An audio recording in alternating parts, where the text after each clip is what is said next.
Gabriel, it's been a very whirlwind trip with New Zealand so far. How have you found it in the last 36, 48 hours? Terrible hospitality, very unprofessional crew. No, it's been great. It's been great. I've been very blessed to actually work with some really, really professional people here at Lightbox and the PR firm that's been taking us around, and just seeing the appreciation that people have for the show has been really quite wonderful. I'm just blessed to be a part of this show and appreciative of the positivity that has come along with it specifically from New Zealand. It's been great. Kind of the last few years, what's been the craziest thing that's happened to you being a part of this Wild Suits ride?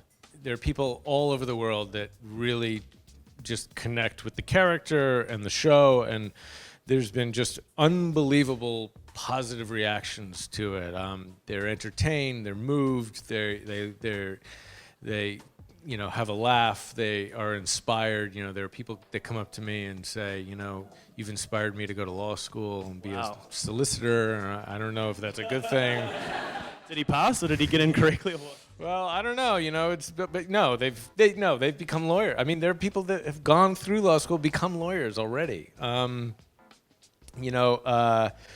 There are people that have stopped me on the street out of breath because they can't believe they're seeing me, and I'm like, I'm just a real guy. I'm just an actor. I'm just. Had any role you'd had before prepared you for that kind of thing?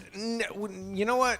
The only thing that prepared me for this is I did a film called The Good Shepherd with Matt Damon, and he told me, I said, what's it like being famous? And he said, it's basically like somebody picks you up one day in a certain reality that you've known all your life, and then they drop you into the same reality, but everything is different. And so I've taken some value to that. There is something to that. With this exposure has come, the benefits of opportunity, and with that said, I'm still a very grounded person, and I try to what's the word?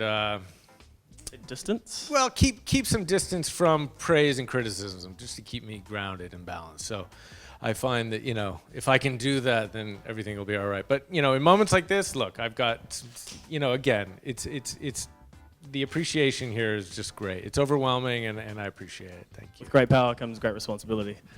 So let's not muck it up, right? Yeah. Speaking of power, Harvey Specter, what a phenomenal, unique, kind of groundbreaking character. There are the words on the page that you're given in the script every week and that you read, but what do you kind of see in him, and what do you bring to him that you think is making him such an amazing character? Whenever I look at a project, I've been doing film for 15 years, and when you do a film, you have a 2.5-hour story to tell, and Aristotle's philosophy of drama is there's a beginning, a middle, and an end, and something has to change.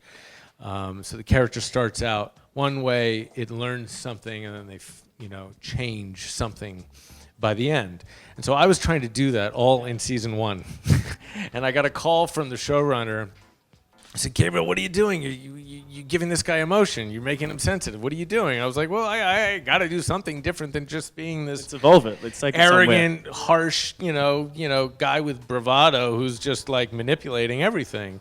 You got to have some redeeming value. And he said, no, wait, hold up. So I started to look at this character and the arc of the show in a long-term process. And so my journey has been to slowly infuse him with human characteristics, which is give him some heart, give him some compassion, give him some a conscience. And I think we've been able to do that slowly but surely, and so much so that in the last season, I don't know if you guys are up to date with it, but that we've seen panic attacks and some anxiety and some of Harvey really dealing with the inner turmoil that he like all of us, I find, are insecure in some way, and Harvey is really overcompensating for his insecurity, and very often, here's a little hint into my process, is